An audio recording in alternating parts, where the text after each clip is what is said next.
ഇടവപ്പാതിയുടെ വരവറിയിച്ചുകൊണ്ട് വേനൽ മഴയുടെ തുടർച്ചയായി പത്തനംതിട്ട ജില്ലയിൽ കാലവർഷം ശക്തി പ്രാപിച്ചു.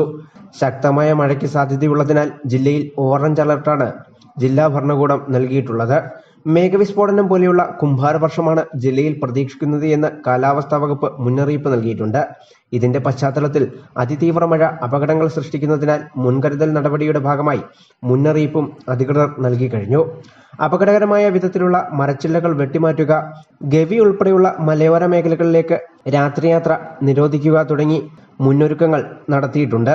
ഉരുൾപൊട്ടലിന് സാധ്യതയുള്ള ജില്ലയിലെ സ്ഥലങ്ങൾ ഏതാണെന്ന് ദുരന്ത നിവാരണ സേന മുന്നറിയിപ്പും നൽകിയിട്ടുണ്ട്.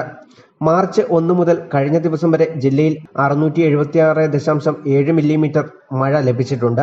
ഇതിന്റെ അടിസ്ഥാനത്തിൽ ജില്ലയിൽ കൂടി കടന്നു പോകുന്ന പ്രധാന നദികളായ പമ്പ, അച്ചൻകോവിൽ, കല്ലാർ എന്നിവിടങ്ങളിൽ ജലനിരപ്പ് ഉയർന്നു കഴിഞ്ഞു.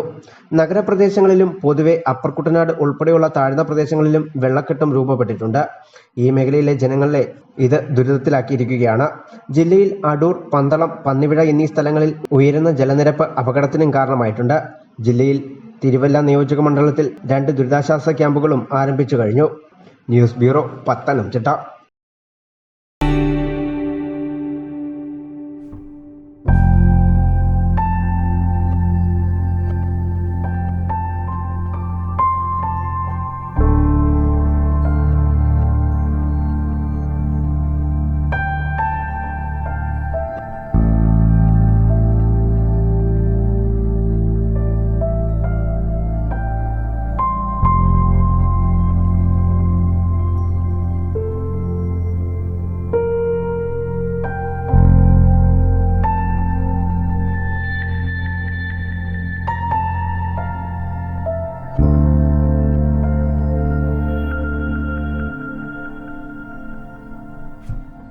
Mount Zion Medical College Hospital, Adur, Pathanamthitta.